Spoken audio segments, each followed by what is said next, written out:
사랑하는 영락교회 지체들에게 주 안에서 평화 인사를 전합니다. 오늘은 2024년 1월 4일 목요일입니다. 오늘의 묵상 본문은 사도행전 17장 1절로 34절까지의 말씀입니다. 오늘 본문 말씀 17장 1절부터의 말씀은 이렇게 시작합니다. 그들이 암비볼리와 아볼로니아로 다녀가 데살로니가에 이르니 거기 유대인의 회당이 있는지라. 새로운 이제 이 발칸반도를 따라서 북쪽에서 남쪽으로 이렇게 내려오면서 주요 도시들을 거쳐가면서 이제 복음의 사역을 전개하고 있습니다. 사도행전 읽다 보면 우리들 이렇게 나올 때도 있고 그들이 이렇게 나올 때도 있는데 16장 12절 40절 말씀 이런 걸 보면 지금 그들이라고 하는 건 이제 바울과 실라죠. 그리고 같은 일행인 누가와 디모데는 빌립보에 머무르고 있다라는 사실을 이제 짐작해 볼 수 있겠죠. 그래서 바울과 실라가 데살로니가로 들어가는 겁니다. 데살로니카는 지금도 그렇지만 그리스에서는 아주 중요한 도시죠. 항구 도시이기도 하지만 또 그 서쪽으로는 평지가 펼쳐져 있어서 농산물들을 바다로 실어서 배포하는 그런 곳이기도 하고, 또 그리스에 어디나 그렇지만 항구를 끼고 있으면 그 지역이 이제 발전하죠. 내륙 국가 이런 나라들은 이제 발전하기가 아주 어렵잖아요. 그런 것처럼 지역에서도 항구를 끼고 있으면 이제 번영하는 것입니다. 이 당시에 그 데살로니카의 인구가 20만이 넘었다고 그래요. 엄청난 겁니다. 예루살렘의 인구가 뭐 3, 4만 명 정도 됐다고 하니까 이 데살로니카가 얼마나 큰 도시였는지 이제 알 수 있겠죠. 그래서 암비볼리오 아볼로니아라는 명칭도 성경에 나오는데, 대개 아볼로니아는 아나톨리아에 있는 아볼로니아가 나오는데, 이것은 이제 그 헬라 지역에 있는 발칸반도에 있는 아볼로니아죠. 이름은 같지만 다른 도시입니다. 그래서 암비볼리오 아볼로니아를 거쳐서 데살로니카로 내려갔는데, 암비볼리오 아볼로니아는 왜 그냥 지나갔을까? 거기에는 유대인 회당이 없었겠죠. 그래서 유대인 회당이 있으면 유대인들을 거점으로 해서 자신들도 유대인들이고, 또 유대인이라는 것은 구약과 하나님 여호와 하나님에 대해서 알고 있으니까 이제 그 구약이 증거하던 메시아가 예수님이다라는 것이 이제 복음의 핵심이잖아요. 그 예수님이 부활로서 당신이 이 땅에 오신 메시아이심을 증거했다라는 거니까 아무래도 유대인들을 전도하기가 더 쉽다고 생각한 것이겠죠. 근데 아이러니하게도 결과적으로는 그렇지 않습니다. 하나님에 대한 지식이 많다고 해서 하나님을 영접할 수 있는 것은 아니죠. 그래서 바울이 관례대로라는 말은 계속 그렇게 했다는 얘기죠. 가는 곳마다.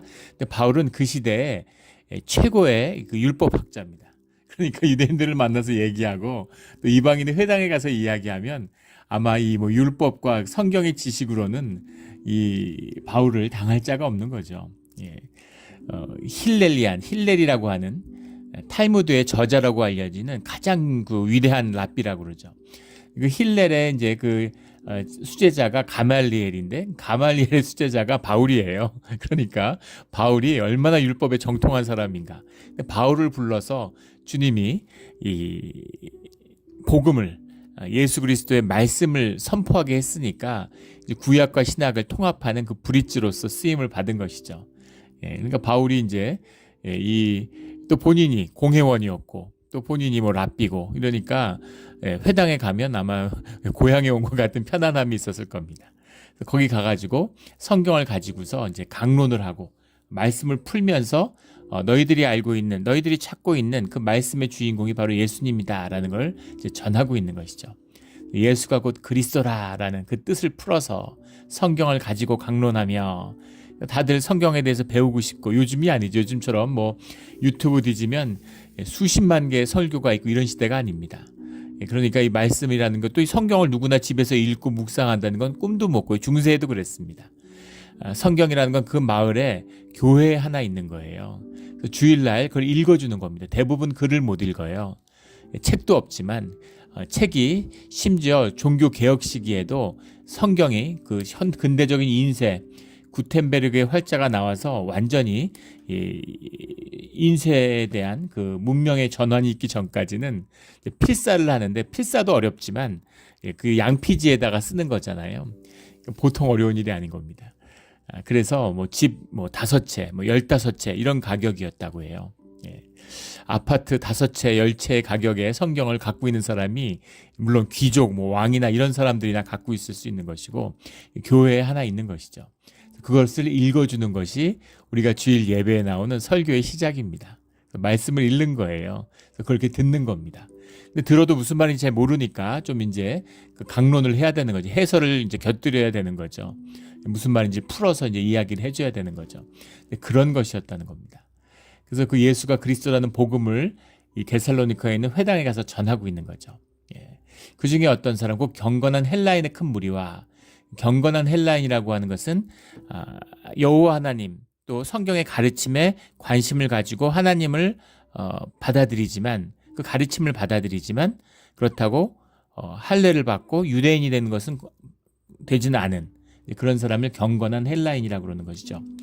그런데 그 회당의 가르침 가운데, 그 회당 가운데 이방인들이 들어와 있었다는 거예요. 그러니까 전통적인 그 회당의 느낌과는 많이 다르다. 어쨌든 이방의 지역에 있고 그리스 지역에 있으니까, 그러니까 이제 이렇게 섞여 있는 거죠. 원칙대로라면, 원래 유대인들이라면 같이 밥도 안 먹고 말도 안 섞는데 같이 모여가지고 예배를 드린다? 상상도 할 수 없는 일이었겠죠. 근데 그것이 이제 한 무리가 돼 있는, 이미 그런 게 나타나고 있는 거죠. 그 큰 무리와 적지 않은 귀부인도 권함을 받고 바울과 실라를 따르나, 그러니까 이방인들은 오히려 그 말씀과 복음을 받아들이더라는 겁니다. 그런데 유대인들은 시기하여 저자의 어떤 불량배 사람들 데리고 때를 지어 와서 성을 소동하게 하여, 이게 종교인의 모습이죠. 종교의 지식을 알고 유대인이라고 우쭐하는 거예요. 그래가지고 오히려 복음을 거부하는 겁니다. 바리새인, 사두개인들, 제사장들, 그런 사람들이잖아요. 성경 교사들. 오히려 그런 사람들이 말씀에 더 까막눈이 되고 더 모르는 겁니다. 이게 종교의 모습이에요. 주님을 영접한 자들이 제자 훈련을 받으면 신앙이 자라나죠. 주님을 영접하지 못한 자들, 주님을 만나지 못한 자들이 제자 훈련을 받으면 종교인이 됩니다. 제자 훈련 센 교회에서 분쟁이 나면 독하게 싸워요. 서로 상대방을 정죄하고 막말하고 그러면서 무시무시하게 싸웁니다. 그런 것이죠. 종교의 모습이에요. 가장 나쁜 저주죠. 가장 나쁜 저주입니다. 유대인들이 오히려 그 복음을 이제 반발하고, 근데 더 놀라운 것은 저자의 불량배들을 모았다는 겁니다. 소동을 일으키기 위해서. 굉장히 비열한 짓을 하는 거죠. 어떻게 이럴 수가 있습니까? 이게 종교의 모습이에요. 한없이 경건하고 깨끗한 것 같지만 한없이 더럽고 야비한 것입니다. 그런 짓을 서슴지 않는 거죠. 이게 종교의 모습이에요. 저자의 어떤 불량배, 저자라고 쓴 것이 이제 우리가 쓰는 저작거리의 그 저자죠. 낮을 저자에 놈자자를 써서 낮은 놈들. 옛날에 그 산업공상에 가장 그 장사하는 사람들을 아래 것으로 보는 유교적인 것이 들어있는 우리말입니다. 좋은 말은 아니죠. 요즘은 잘 안 쓰죠. 뭐 저작거리 이런 말은. 근데 뒤에 가면 광장 17절에 장터에서는 이라는 말이 나오는데 같은 말입니다. 같은 말 어디선 저자라고 그러고 어디선 장터라고 그러고 이렇게 번역을 하면 안 되죠. 이게 똑같은 말인데 아고라, 아고라이언 뭐 같은 말이에요. 아고라라는 말이 이제 bring together, 뭐 get together, 모인다 이런 말입니다. 말 그대로 광장이죠. 뭐 시장도 되고. 저작거리라는 건 시장, 그 상가를 굉장히 낮추어서 부르는 말이죠. 요즘엔 쓰지 않는 말인데, 그런 그 시정 잡배, 그것도 비슷한 말이죠. 그런 이제 불량배들, 그런 사람들을 끌어서 이제 그 소동을 일으켰다는 겁니다. 야손의 집에 침입하여 그들을 백성에서 끌어내려고 찾았으나, 야손이 누군지 정확히 모르겠지만 크리스찬이겠죠. 그리고 주님을 영접한 사람이겠죠. 그리고 유대인일 거라고 짐작해 볼 수 있게 이름이 야손이니까 헬라어로 표기됐는데, 여호수아를 헬라어로 표기하면 야손입니다. 예수로 쓸 수도 있고 야손이라고 쓸 수도 있어요. 그 집에 들어와서 사람들을, 백성들을 끌어내려고, 그러니까는 바울과 실라를 잡으려고 불량배들을 동원해 갖고 찾아다녔다라는 거죠. 데살로니카는 자유시였습니다. 역사적으로 보면 2차 삼두 정치라고 하는 로마의 그 케이사르, 율리우스 케이사르가 했던 이제 첫 삼두 정치가 있고, 그게 무너진 다음에 그 케이사르 안에서 브루투스가 이제 그 케이사르를 죽이잖아요. 브루투스 너마저 하는. 그다음에 브루투스가 이제 안토니우스와 싸워서 안토니우스가 이기죠. 안토니우스, 옥타비아누스 이런 사람들이 결성한 2차 3두 정치가 있습니다. 안토니우스하고 이제 옥타비아누스가, 안토니우스는 그 카이세르의 오른팔이었고 옥타비아누스는 양아들이죠. 그 둘이 싸워서 옥타비아누스가 이기는 거죠.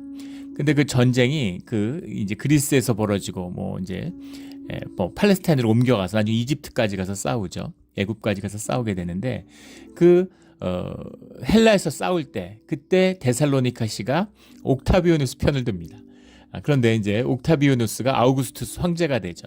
로마의 초대 황제가 되니까 데살로니카를 자유시로 인정해 줬어요. 그러니까 그 자치권, 독립성을 이제 인정해 준 겁니다. 그래서 데살로니카는 이제 자치도시인 거죠. 그런데 그 자치도시 여기 보면은 읍장들에게 6절에 형제들을 끌고 읍장들에게 가서 아손과 그 형제들, 아델포이라는 말, 형제들이라는 건 아손의 그런 그 혈육을 의미하는 게 아니죠. 이제 교회, 교인들, 그러니까 아델포이라는 말이 나왔다는 건 이미 교회 공동체가 형성됐다라는 걸 의미하는 거죠. 그 주님의 자녀들을 이제 아델포이, 우리가 지금 형제 자매라고 부르잖아요. 형제님 이렇게 부르는 것처럼 그 야손과 형제들을 끌고 읍장들에게 가서 하는 이 읍장들의 배경이 그건 거죠. 폴리타르카스라는 말인데, 폴리타르카스라는 말이 이제 이 데살로니카에만 있는 말이었다고 그래요.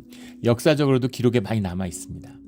폴리스라는 말, 우리가 지금도 뭐 메가폴리스, 뭐 메트로폴리스 이런 말 쓰잖아요. 그 폴리스 도시라는 말인데 여기서 온 거죠. 도시라는 말과 아르코라는 게 룰 오버 이런 겁니다. 다스리다 이런 말이죠. 도시를 다스리는 자들, 그러니까 자치도시의 지배자들을 폴리타르카스라고 불렀는데, 그래서 읍장들이라고, 우리는 읍이라는 게 이제 군면 밑에 읍이잖아요. 그래서 읍장이라 그러면 이제 굉장히 이렇게 낮은 그 작은 그런 그 지자체를 생성하게 되는데, 이제 데살로니카 대도시잖아요. 그러니까 그 도시의 지배자들이니까 한 명이 아니라 이제 그 민주주의의 이제 고향이지 않습니까? 그러니까 이제 공회가 있는 거죠. 그 공회의 공회원들을 의미하는 거죠. 근데 이렇게 뭐 면책 특권도 있고 상당한 정치적인 권력을 가진, 이 사람들이 두려워하는 것은 자치권을 잃는 것이죠. 로마의 지배만 인정하면, 황제권만 인정하면 아무 문제 없는 겁니다. 황제권을 인정한다는 것은 단순하게 어떤 시대에도 그렇지만 단지 뭐 계약적인 법적인 관계가 아니라 황제 숭배를 의미하는 거예요. 황제가 왕이고 황제가 신이다. 그래서 황제의 동상을 세우고 황제를 섬기는 것에 동의한 사람들입니다. 그런데 와가지고 얼마나 이것이 이제 그 갈등을 일으켰을지 한번 생각해 보세요. 하나님 나라가 있다 그러고, 왕 중에 만왕의 왕이라 그러고, 주님이라 그러고. 그러니까 그런 얘기를 이제 그냥 겉들으면, 그럼 이게 큰일 났구나 이런 생각되게, 이 사람 반역의 무리들이구나, 큰일 날 소리 하네. 그런 소리로 분쟁을 일으키면 어떻게 되겠습니까? 그러니까 그런 것을, 그런 게 아니라는 걸 유대인들은 알고 있죠. 하나님 나라가 이 세상의 나라와 다르다는 걸 알고 있는데, 이 유대인들이 아주 비열하게 이런 종교적인 술책을 쓰는 것이죠. 정말 종교인들이야말로 가장 반종교적인 사람들이죠. 오늘날도 마찬가지 아닙니까? 이게 무슨 미국의 복음주의자들, 가장 신실한 자들인 것처럼 맨날 복음을 떠벌리는, 하나님의 이름을 욕되게 하는 거죠. 그래서 뭐 하나님이 정치인 아무개가 뭐 대통령 되기를 원하신다, 뭐 이런 식으로 정치 운동 같은 거 하고, 무슨 법률이나 이런 이권 갈등 이런 것에 하나님의 뜻을 들먹이고 이런 식으로 이용하는 거죠. 굉장히 정치 운동하고 정치 집회하는데, 그런데 막 목사들이 나와서 막 연설하고 이래요. 정말 부끄러운 일입니다. 그런 일들이 행행하는 이 종교인들의 모습이죠. 항상 그 종교라고 하는 것은 세상에 속한 것이기 때문에 결국은 돈과 권력과 결탁하게 돼 있죠. 그것의 다른 얼굴인 겁니다. 비열한 짓을 하는 거예요. 그러니까 읍장들이 놀래가지고 이 사람들을 잡아 가뒀죠. 잘못해서 반란이 났다, 다른 왕을 세웠다더라, 이런 식으로 해서 로마군이 들어오는 것을 이제 제일 두려워하고 있으니까 이제 그걸 이용한 것이죠. 야손이 그들을 받아들였도다. 휘포데코마이, 영접하다, 우리가 주님을 영접했다라는 그 말이죠. 다 가이사의 명을 거역하여 말하되 다른 임금 곧 예수라는 이가 있다 하더이다. 그러니까 가이사가 왕인데 예수를 왕이라고 합니다. 이렇게 고발을 한 것입니다. 그런데 야손과 나머지 사람들에게 보석금을 받고 놓아주니라. 사실 별 죄가 아니잖아요. 그릭 사회는 다신교 사회고 종교의 자유를 인정하고 있기 때문에 이 얘기를 들어보고 다른 신이 있다고 하나 보다. 근데 이게 뭘 굳이 처벌받을 일이냐 이렇게 된 거죠. 밤에 형제들이 곧 바울과 실라를 베레아로 보내니 그들이 이르러 유대인의 회당에 들어가니라. 그래서 지금 데살로니카가 분위기가 험악해지니까 이제 다시 피해서 베레아로 가서 또 이제 말씀을 선포하게 되는 겁니다. 오늘 17장이 끝나고 18장이 되면은 이제 고린도에서의 이야기가 시작되죠. 데살로니카 교회, 고린도 교회 다 중요한 교회들이잖아요. 그런데 데살로니카 전서 3장을 보면 베레아에서 지금 데살로니카에서 베레아를 거쳐서 고린토로 가는 건데 중간에 또 아덴을 거치죠.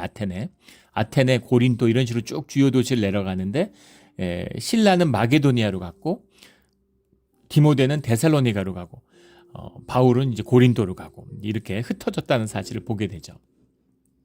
그래서 짧은 시간에 비교적 가능하다면 더 많은 사람에게 복음을 전파하려고 하는 이제 그런 노력이 있었다라는 것도 볼 수 있고 또 주님과 함께하면서 주님의 이름으로 승리하는 경험을 하고 자신감이 생긴 거겠죠. 처음에는 이제 바울에게 의지하는 이제 그런 게 있었지만 각자 어디 가도 주님의 말씀을 선포하는 이제 그런 일들이 세워지게 되는 겁니다. 그렇게 이제 제자가 또 전도자로 세워지는 것이죠.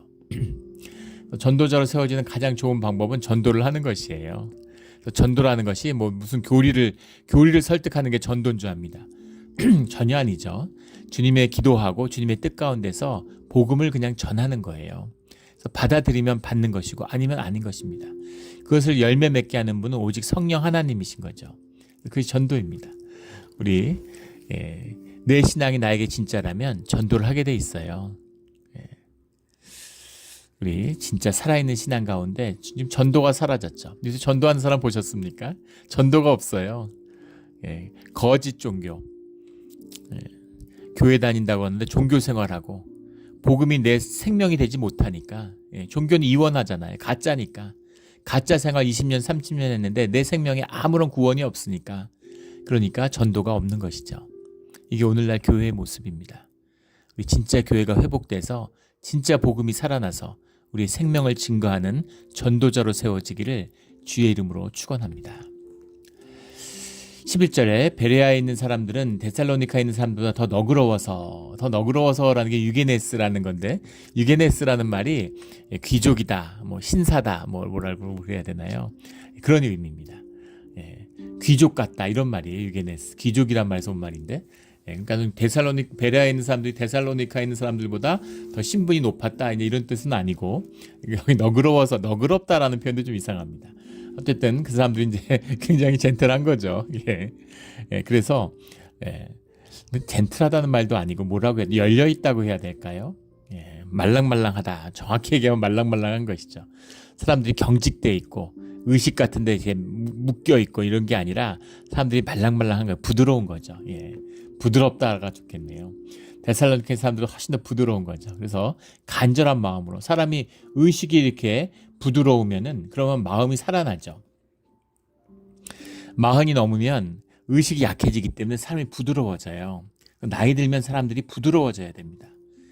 그런데 은혜가 없는 사람들, 의식에 붙들린 사람들, 이런 사람들은 의식의 힘이 떨어지는데 의식으로 사니까 어떻게 되겠습니까?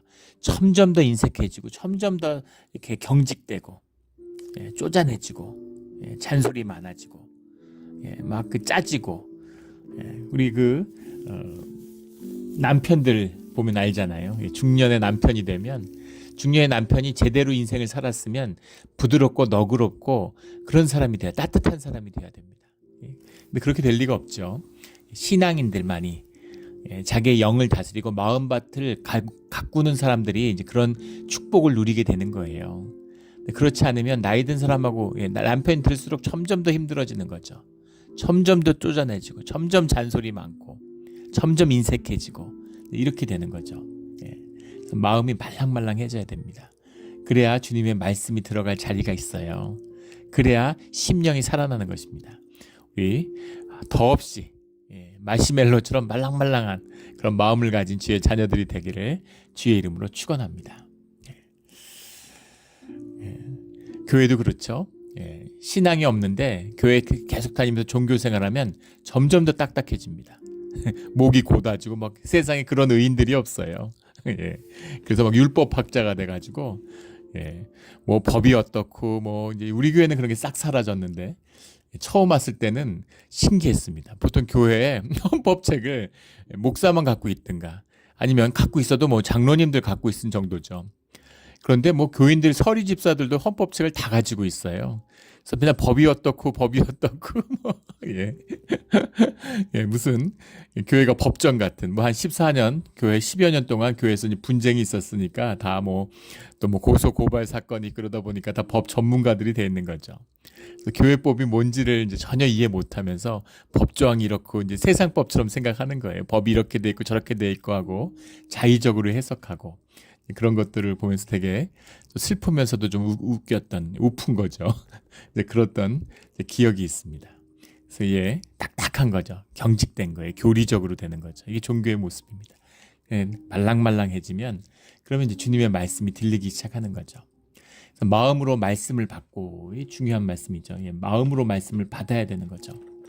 마음으로 말씀은 머리로 받는 게 아니라 마음으로 받는 것입니다. 삶으로 받는 거예요. 삶으로 살면 말씀이 무엇인지를 깨닫게 됩니다. 별을 따와 이랬는데 와서 별을 따왔습니다. 그러는 거예요. 별을 딸 수가 없군요. 어떻게 별을 땁니까? 도저히 별을 못 따겠던데요. 정말 할 수 있는 거 다 해봤는데 별을 못 따겠습니다. 이 모습으로 주님을 만나는 거예요. 주님 안에서 별의 순간을 맞이하는 것이죠. 그런데 와서 천연덕스럽게 별을 따왔습니다. 그렇게 얘기하는 거죠. 주님 얼마나 기가 막히겠습니까? 어려서부터 모든 율법을 다 지켰습니다. 이렇게 얘기하는 거죠. 거짓이죠. 종교의 거짓. 그것이 깨진 자리. 거기서 애통하는 마음으로 말씀을 받는 것입니다. 애통한 마음으로 말씀을 늘 받는 그게 전부예요. 진실함입니다. 오직 진실함만이 상하고 깨지고 수치스럽지만 그 진실함 가운데 주님을 만나는 겁니다. 주님은 죄와 함께 하시지만 거짓과 함께 하지 않으세요. 그 종교의 비밀, 신앙의 비밀이죠. 마음으로 말씀을 받고 이것이 그러한가 하여 날마다 성경을 상고함으로, 기가 막힌 말씀인데 마음으로 말씀을 받으니까 성경을 상고하게 되는 것이죠. 아나크리노라는 말인데 아나크리노라는 말이 채를 친다는 얘기입니다. 곡식 같은 걸 채에 넣고 탁탁탁탁 치는 거예요. 그 잡티 같은 걸 제거하기 위해서. 그러니까 성경을 깊이 묵상한다. 우리가 묵상한다고 하는 그 말이 그게 이제 아나크리노에서 온 건데 이것을 깊이 말씀을 깊이 들어가는 거예요. 아, 이런 뜻이구나, 이런 거구나, 이런 게 아니라 그냥 그걸 깊이 묵상하는 이것이 마음이 열렸을 때 가능한 일이죠. 12절에 그중에 믿는 사람이 많고 또 헬라의 귀부인과 남자가 적지 아니하나. 이번에는 데살로니카에 있는 유대인들이 이번에는 베레아에서 말씀을 전하는, 이제는 이방인들에게 직접 말씀을 전하는구나. 그래서 격분해가지고 이제 베레아에도 사람을 보내는 거죠. 실로와 디모데는 아직 거기 머물더라. 형제들이 바울을 보내어 바다까지 가게 하되, 그래서 바울이 이제 말씀을 전파하기 위해서 새롭게 떠나가는 모습이 나옵니다. 그래서 바울이 아데네 가게 돼요. 아테네가 이제 오랜 그 시간 그리스 문명의 중심이었죠.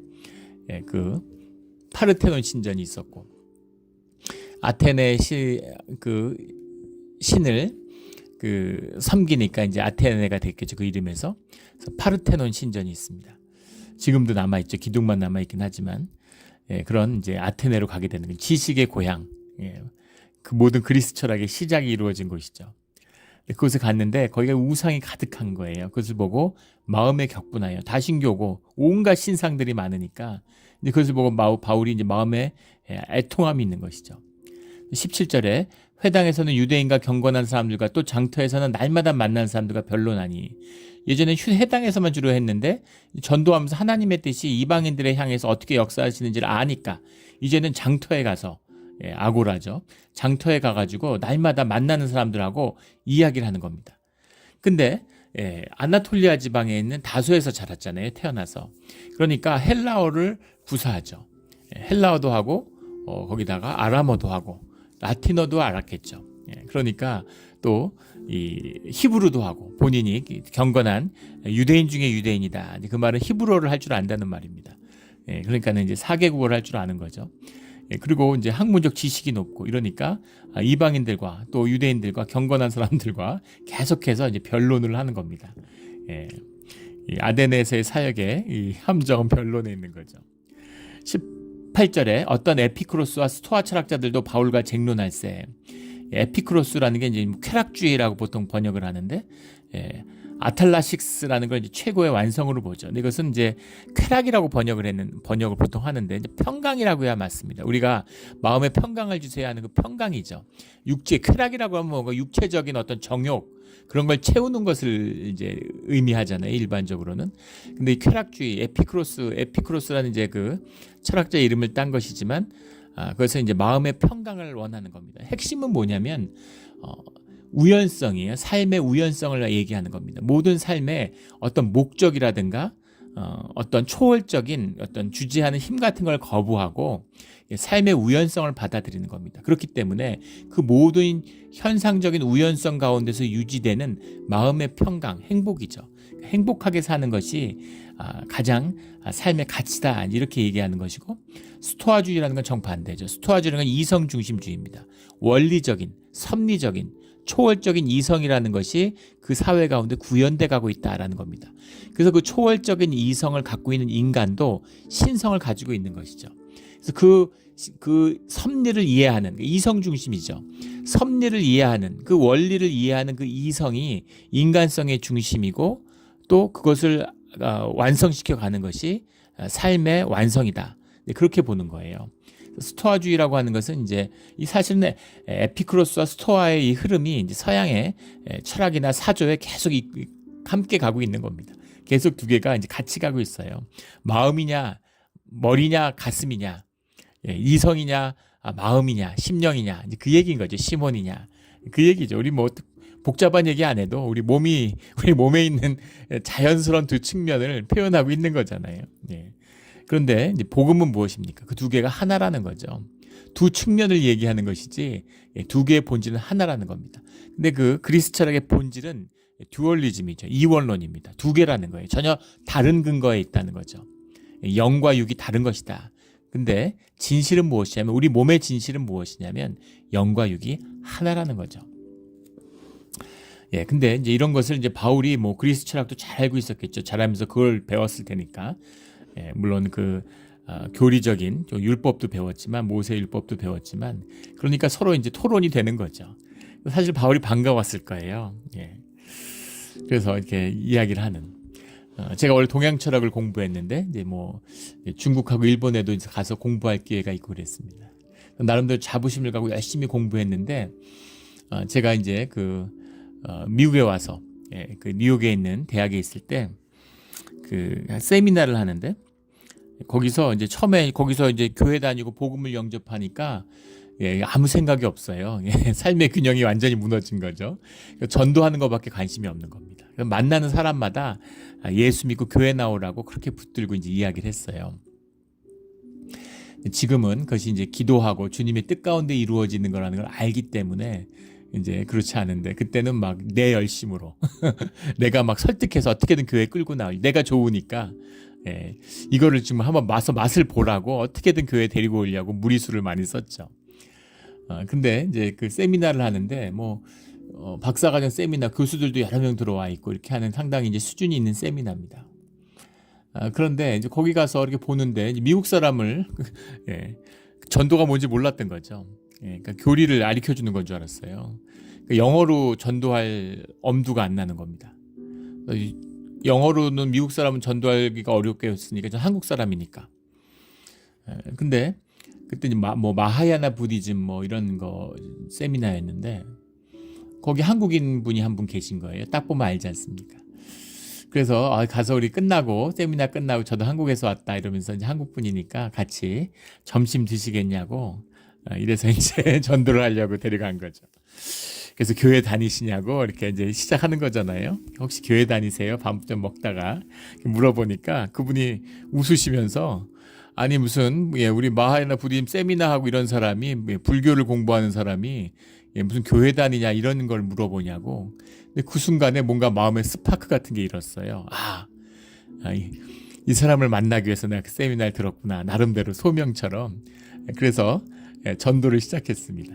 근데 그분이 굉장히 냉소적으로 이제 토론을 하려고 그러는 거예요. 근데 저도 뭐 또 얘기하는 거 좋아하고 이러니까 2시에 이제 이야기를 시작했는데 8시간을 이야기, 저녁을 건너뛰고 8시간을 저녁 10시까지.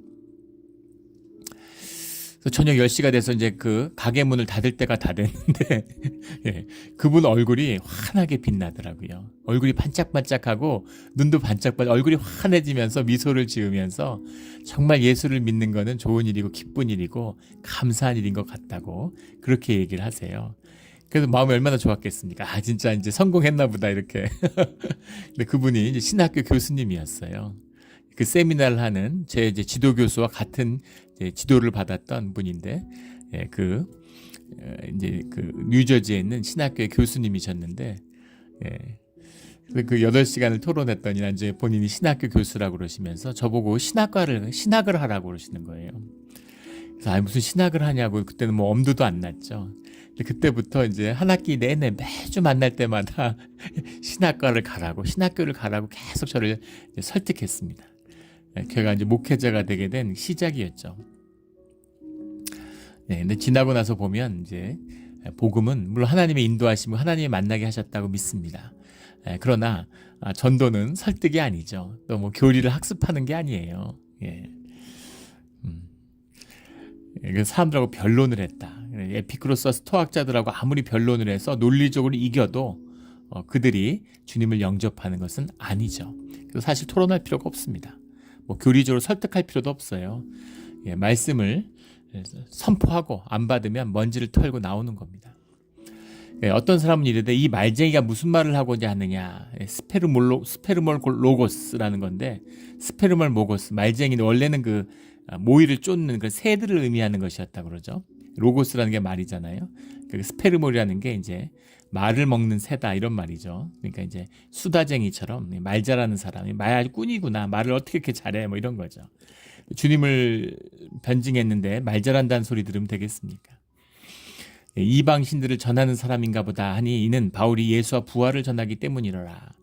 예수와 부활을 초기에 이제 그 헬라의 기록을 보면 부활이 이제 아타나시스잖아요. 그 부활을 여신의 이름으로 이렇게 뭐 이해하는 그런 것도 있었다 그러죠. 예수는 남신이고 부활은 여신인가 보다.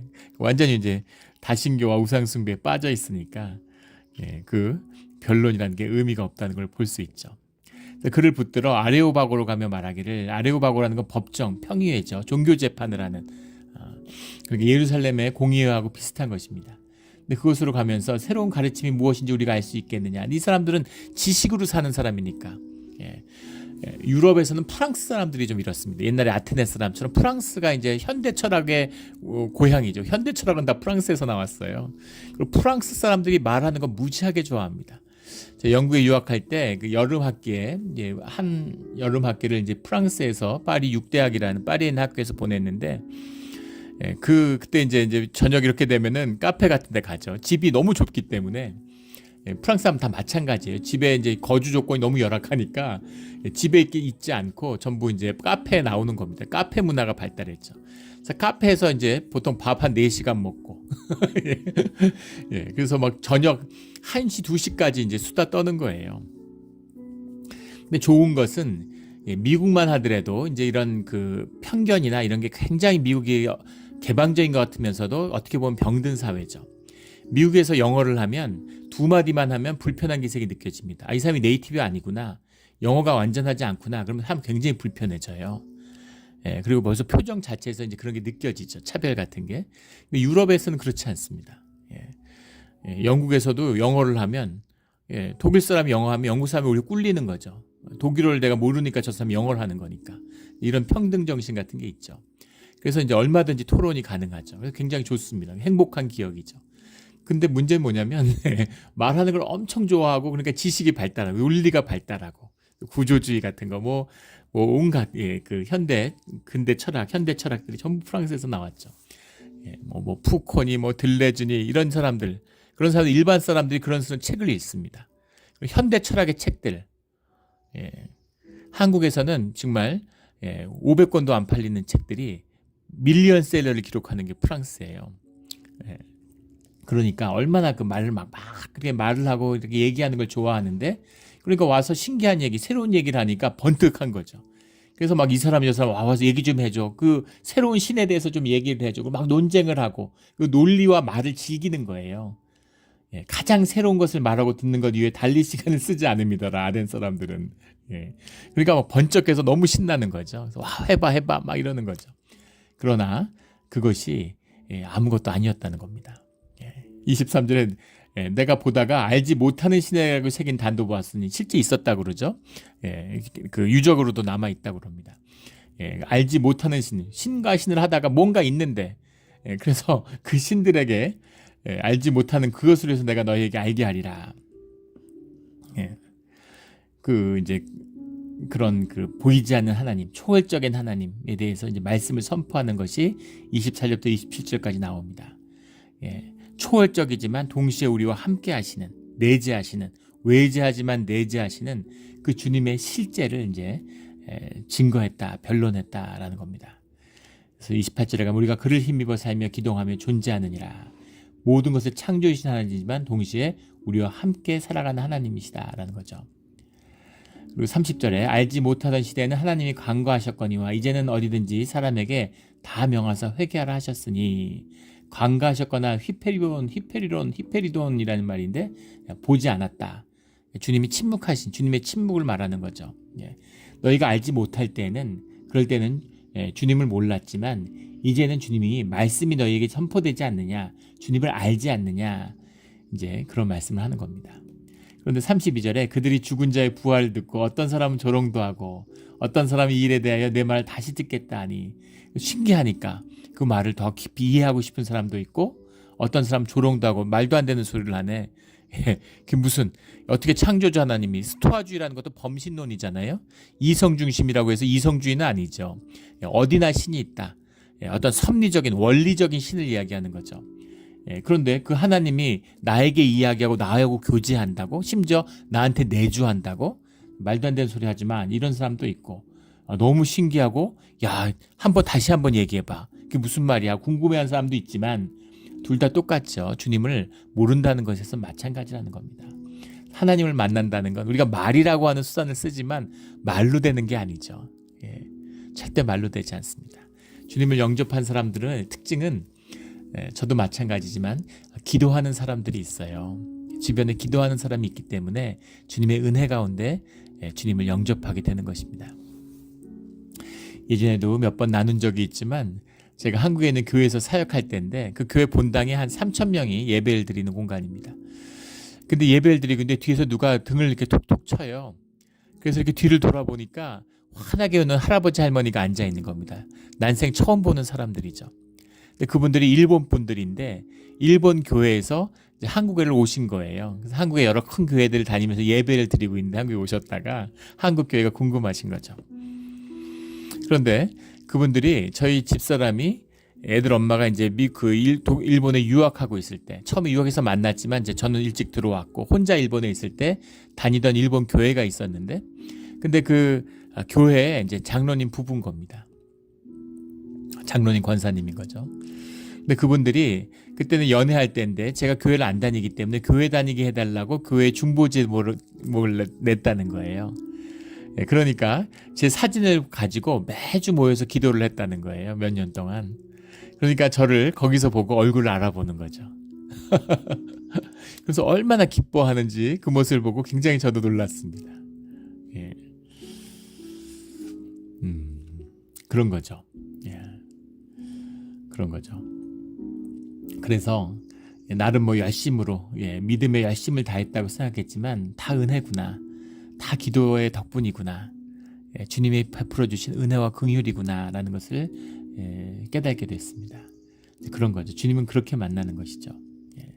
그래서 그렇게 매일 나가서 변론을 했는데 별 성과가 없었던 겁니다. 그래서 아테네에서는 교회가 세워지지 않은 거죠. 이에 바울이 그들 가운데서 떠나매. 34절 몇 사람이 그를 가까이하여 믿으니 그 중에는 아레오바고 관리와 디오누시오와 다마리아 하는 여자와 또 다른 사람들이 있었더라. 예. 믿으니라는 건 무엇이었을까에 대한 뭐 여러 이제 논란들이 있습니다. 근데 아마 세례를 받는 것이 아니었을까 이렇게 짐작해 볼 수 있겠죠. 그래도 그 노력이 헛되지 않고 몇 사람을 주님이 세워주셨어요.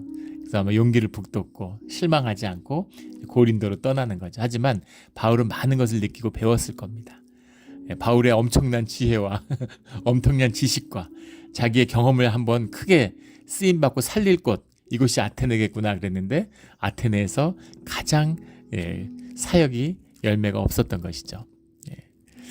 하지만 또 주님이 위로를 주시고 또 그 노력을 헛되이 하지는 않으셨다라는 겁니다. 오직 선교도 주님이 하시는 거죠. 예전에 한국에서 있을 때 교회에서 우리 그 노인대학을 목사님이 한번 그 꿈을 가지고 하고 싶다. 경로대학을 하자. 이렇게 지역 봉사로. 그렇게 해서 그걸 준비하는데 그걸 알기 위해서 여러 하는 교회들을 다녔어요. 근데 그걸 이제 한국에서 크게 잘하는 서울에서 두 교회가 있어서 거기 이제 참석도 해보고 가서 프로그램 같은 것도 어떻게 하는지 이제 보고 이걸 했던 기억이 납니다. 그 교회 목사님이 800명의 노인을 몇 년 동안 매주 밥을 해드리는데 고기 반찬, 생선 반찬.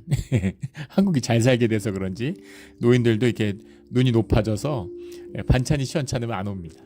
거기다 교통편이 무료이기 때문에 막 춘천도 가고 천안도 가고 막 그러세요. 순대 먹으려고 천안 가고 커피 마시려고 또 에어컨 틀어놓으니까 그 인천까지 가고 이러시는 분들입니다. 그래서 웬만큼 잘 대접하지 않으면 오시지도 않는데요. 그렇게 열심히 섬겼는데 물론 뭐 예수 믿으라고 섬긴 건 아니고 지역사회 봉사한다, 사랑을 나눈다 이런 뜻이 들어있지만 사실은 넓은 의미에서 보면 예수 믿기를 바라는 것이죠. 교회의 일은.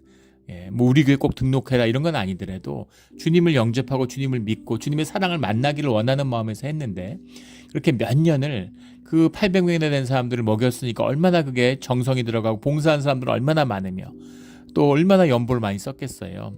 그런데 그 중에서 단 한 명이 세례를 받으셨답니다. 근데 세례를 주는데 정말 눈물이 나려 그러시더래요. 목사님이 그런 얘기를 하시더라고요. 그러니까 얼마나 그거 절대로 뭐 밥 해주고 잘해준다고 선물 주고 이런다고 예수 믿지 않는다고 그렇죠. 그런 겁니다. 또 다른 제가 이제 그 잠시 있었던 그 수도원의 원장님도 큰 교회에서 목회를 하셨었는데 큰 그 대형 강남에 있는 교회인데 그 IMF가 나고 이제 노숙자들이 문제가 됐을 때 노숙자들을 좀 섬기자 이랬는데 이제 방향을 잘 못 잡은 것이죠. 노숙자들에게 이렇게 맨날 이제 다 와서 돈 달라고 찾아오니까 그분들을 주일날 오라고 주중에 오면 안 주고 주일날 오면 주겠다. 주일날 와서 예배를 드리면 나갈 때 돈을 준다 이렇게 한 겁니다. 어떻게 됐을까요? 교회가 미어 터지는 거죠. 수천 명의 사람이 몰려오는 겁니다. 그 교인만큼 그 이제 노숙자들이 왔었다고 그래요. 그러니까 교회에 많은 어려움과 문제가 있었다고 합니다. 교회가 뭐 이제 막 유지가 안 되는 거죠. 교인들도 막 냄새가 너무 심하니까 노숙자들이 냄새가 나고 노숙자 봉사가분들은 알잖아요. 그러니까 예배 드리는데 막 힘들어하고 또 이분들이 뭐 이렇게 신앙의 훈련을 받고 이런 분들이 아니잖아요. 그러니까 이제 예배 드리는데 소주 꺼내서 마시고 이러니까 예배 분위기가 어떻게 되겠습니까? 여러 어려움들이 있는데 어떻게든 참고 해보자. 그리고 1년을 참고 했는데 나중에는 이제 1층은 교인들이 쓰고 2층은 이제 그 노숙자분들이 쓰고 이제 그렇게 했는데 그 참 재미있죠. 1년 뒤에 이제 이건 아닌 것 같다 이렇게 기도하면서 돈 주는 건 아니다. 그래서 돈을 끊었답니다. 뭐 많이 준 건 아니고 1,000원씩 줬다는데 사실 1,000원이 큰 돈이죠. 지금 생각하면 10,000원 정도 되는 돈이죠. 그러니까는 뭐 주일마다 수백만 원씩을 쓰는 거니까 물론 뭐 큰 교회라서 할 수 있는 일이었겠지만 끊은 다음에 한 2,000명씩 노숙자들이 와서 예배를 드렸는데 끊은 다음에 어떻게 됐겠습니까? 정말 믿어지지 않을 정도로 돈을 안 주니까 그 다음 주에 한 명도 안 나왔다는 겁니다. 1년을 교회를 쉬지 않고 나왔는데 한 번도 안 쉬고 돈을 다 끊으니까 한 명도 안 나왔는데 그 2,000명 중에 단 한 명이 세례를 받았대요. 성탄절날. 그런 거죠. 그래서 사실 회개와 감사의 기도를 드렸다고 잘못된 선교였구나. 주님이 원하시는 주님의 선교가 아니었구나. 그런 이제 반성도 들었고, 꼭 열매가 없고 결실이 없다고 주님이 하신 일이 아니라고 할 수는 없습니다. 열매가 없어도 주님이 인도하고 하게 하실 수 있죠. 광야를 행진케 하시는 주님이잖아요. 꼭 열매가 없다고 열매로 뭐 그렇게만 얘기할 수는 없지만 주님이 인도하시는 곳에 주님의 열매는 또 분명히 있죠. 물론 그 아픔과 좌절 속에서 주님을 깨닫게 되는 그것도 큰 열매죠. 그런데 한 분이 세례를 받음으로써 큰 위로를 받았다는 거예요. 주님은 좋은 분이고 주님이 또 이런 위로를 주시는구나 하는 감사가 있었다는 겁니다. 그런 거죠. 그런 것처럼 바울이 아덴에서 정말 물 만난 물고기처럼 활개를 쳤지만 결실은 별로 없는 겁니다. 하지만 그 가운데서도 주님이 택하사 정하신 주의 자녀들을 세워주셨다라는 거죠. 야, 내가 선교해서 내가 열심을 다해서 이게 됐구나, 이제 그런 건 없습니다. 다 주님이 하시는 거예요. 주님이 우리를 써주시는 거죠. 얼마나 감사합니까? 그 영광에, 그 귀한 사역 가운데 우리를 동참시켜 주시는 거죠. 우리 이 능력의 하나님, 이 은혜의 하나님과 함께하는 기쁨을 전하는 우리 전도의 은혜가 우리 몬트레 영락교회 가운데 열리기를 주의 이름으로 축원합니다. 또 그런 말을 하시는 분이 계세요. 우리 교회가 이제 평화롭고 7년 동안 한 번도 싸우지 않고 평화로웠습니다. 이제는 당당하게 우리 교회 오라고, 예전에는 참 오라고 하기가 어려웠다고, 민망했다고, 이제는 자랑스럽게 오라고 할 수 있다고, 이런 말씀을 들으면서 얼마나 감사하고 눈물이 나려고 그러더라고요. 얼마나 감동이 되는지. 그래서 우리 그런 아름다운 교회, 주님이 기뻐하시는 교회, 그 교회가 우리 몬트레이 가운데 영락교회 안에서 꼭 이루어지기를 예수 그리스도 이름으로 축원합니다. 아멘. 기도드리겠습니다. 하나님 아버지 감사합니다. 오늘 또 귀한 우리 데살로니가와 또 베레아와 또 아데네서의 전도의 말씀을 나누었습니다. 우리 마음 가운데 진실한 복음이 진실이 되고 삶이 되어서 그 생명이 증거되어지는 그런 전도자로 써주시기를 원합니다. 주님 함께하여 주시고 기름 부어 주시옵소서. 주님의 복음을 선포하는 자가 되게 하여 주시옵소서. 감사하며 예수 그리스도의 이름으로 기도드렸습니다. 아멘.